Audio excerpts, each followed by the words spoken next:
What up, world? What up, world? What up, world? What up, world? What up, world? It's the main man. I'm DJ Double Dose Man, coming at you with a big ass smile, coming at you with another episode of Double Dose of Reality Sports, man. And it has gone final. I don't think anybody at the beginning of the season would have predicted the end of the season.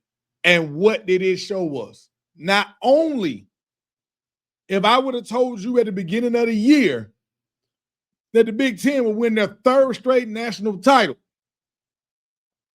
as a conference, I don't think the majority of you would have said it was going to be Indiana, because a lot of people thought that last year was, I wouldn't say it was a fluke, but they didn't think that it was going to be repeatable. They went and got Mendoza, who was with Cal last year, and you know how much of a train wreck Cal was last year. But here we are, people. We have a team that most of us, myself included, said that in this day and age of college football, the chances of us seeing another undefeated champion was probably a thing of the past. With the 12-team playoff, with the way things were, I think that right there, the fact that Indiana won the championship is one thing, but we cannot, as we get ready to break down the game, we cannot gloss over the fact that not only did Indiana win the championship, they're 16-0. I'm gonna take another drink on there and let that sink in for all of y'all. Let's drink together.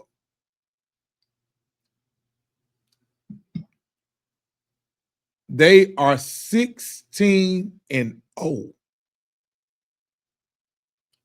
Now, we'll talk about how they got there later. Let's talk about this game right here. There were a lot of people.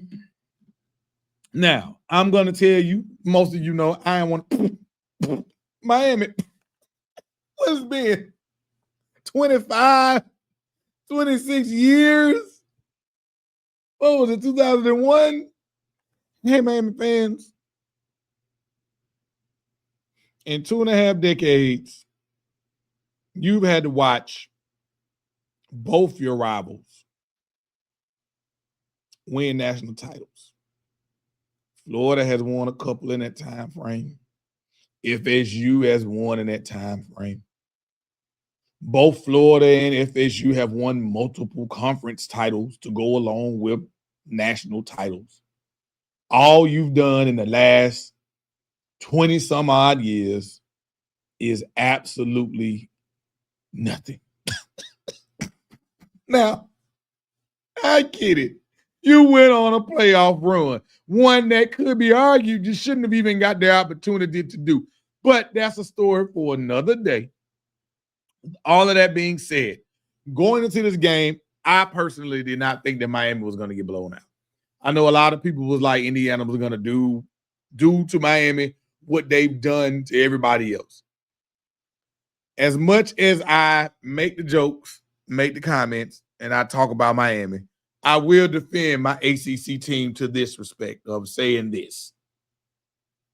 If you really watch Miami play and you really watch how Miami plays, they play a slow, grinded out, methodical, bully brand of football. And if you play that way, the odds of you getting blown out, slim to none. Doesn't necessarily guarantee you victories every week, but I will say the way that Miami plays, especially this year in particular, since Bain decided, hey, it was his money year and he was going to be what everybody wanted him to be, along with Messidor, along with Fletcher, the list goes on and on and on.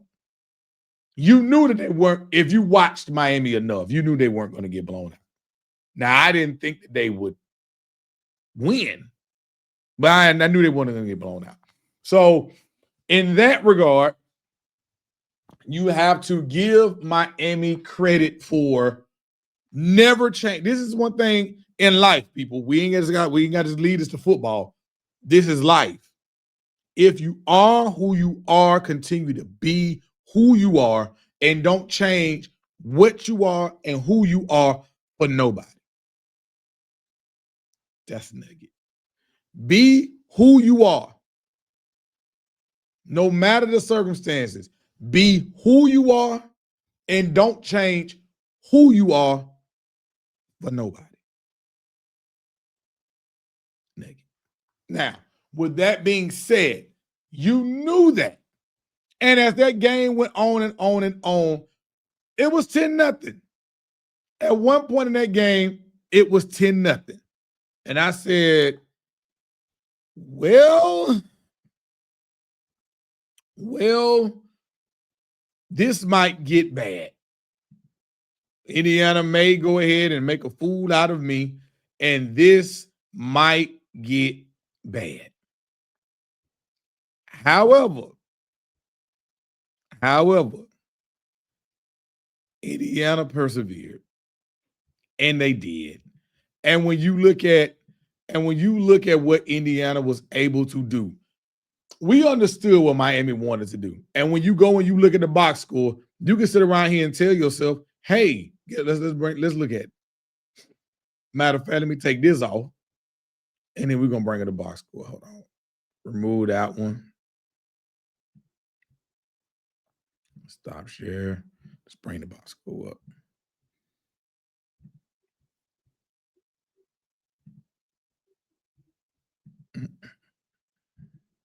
Okay. When you look at the box score, Mark Fletcher had 112 yards rushing. He did. Malachi Tony had 10 catches for 122 yards and a touchdown. Mark Fletcher had 17 carries for 112 yards and 2 touchdowns. If I would have told you that at the beginning of the game, you would have been like, well, shit. If Fletcher ran for 112 and 2 touchdowns on that Indiana defense, and then Malachi Tony got busy for 10 catches, $122 for a touchdown, shit, Miami pulled it off. And you would be incorrect. And the reason why you would be incorrect is real simple. It's because at the end of the day, despite everything that I just showed you with those numbers, against Indiana, Carson Beck was going to have to make plays.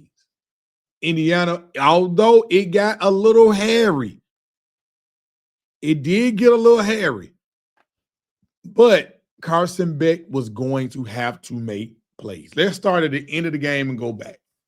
You look at that last drive. What happened? Typical Miami. You have no timeouts, none. And what do? You get a false start. So now, instead of 1st and 10, you already backed up. Now it's 1st and 15. You go from there, incomplete pass. Now it's 2nd and 15. But you get bailed out by a bogus roughing the passer call. I know somebody's going to say, man, Ben, that was roughing the passer. If you watch that game, I've been not hearing not a single Miami fan say a damn thing about officiating. I know you can call holding on every play. I get it. There was a whole lot of holding going on in this game. There was a blatant PI. I mean, we're not even going to get on officiating because that's not what this is about. But neither here nor there, you get bailed out by a roughing the passer. So now it's like, now it's on, game on. So you're not backed up. You're on the 35-yard line. Game is on. What is Carson Beck going to do? Because now we got a minute or something left. You have no timeouts. What is Carson Beck going to do? He hit a couple passes, boom, boom, boom. Guess what? What Kirk said. Y'all not about to get us with this tempo. Timeout. And then we know what happened after that. Carson Beck did what Carson Beck does. He threw a pick. When they needed Carson Beck to be Carson Beck, when they didn't have a team that was dumb and allowed him to just take off and scramble for no damn reason, Ole Miss, I'm talking to you, and just let this man just take off and scramble for no reason when they needed him the most, and they needed him to actually deliver with the pass, in the end, he threw an interception. Now, Miami, again, I could get on here, and I may will as days come. This was an excellent championship game. Whether you was a fan of Miami, whether you was a fan of Indiana, this game came down to the wire. Is what championship games are meant to see. This is what we want to see in championship games. Now,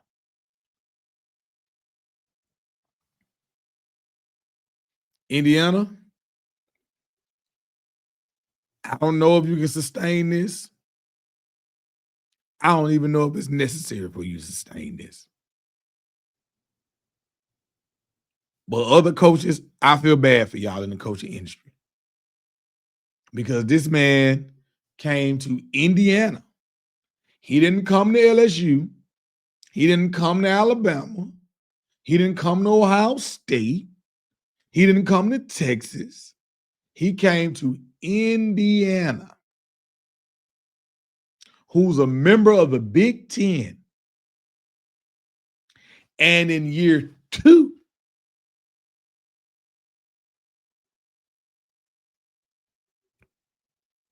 won a national title. And in year 2, that was his second time in the playoffs. In year 2, let that sink in. Let that sink in. It's a lot to go along with this, man. Hats off to Indiana. Nobody expected this, like I said at the top of the show. Nobody expected this. And I think a lot of people expected them to still be good, but nobody expected them to wind up winning the whole thing. And let's look at what they did to get there. Because again, I think people have to look at this in context. It is Indiana. It is Indiana. All they did was, if you look at their schedule, because all I heard all year, leading up to this playoffs, was it was Indiana. They ain't played no schedule. They ain't did this. They ain't did that. Okay.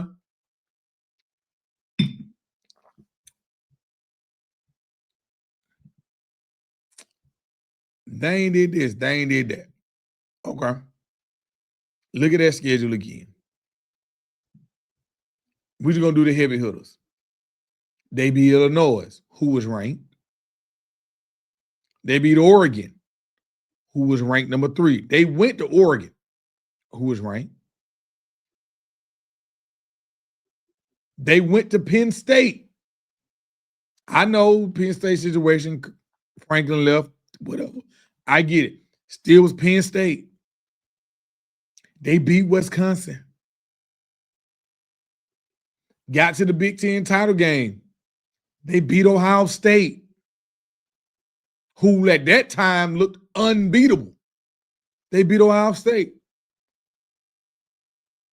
And all they did in the playoffs was beat Alabama like a drum.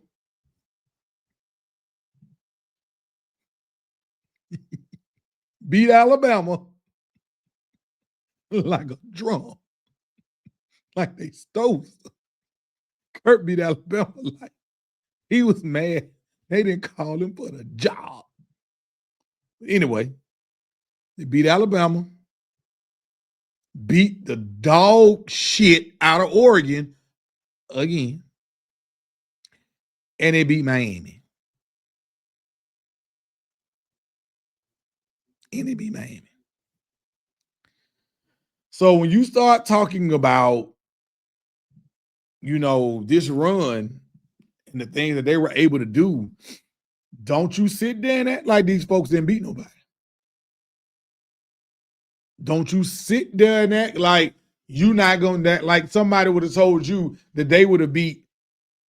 If I would have told you at the beginning of the season that Indiana, I don't care in what order, that Indiana would have beat Oregon twice, Ohio State, Alabama, Penn State, and Miami, you would have told me I was crazy.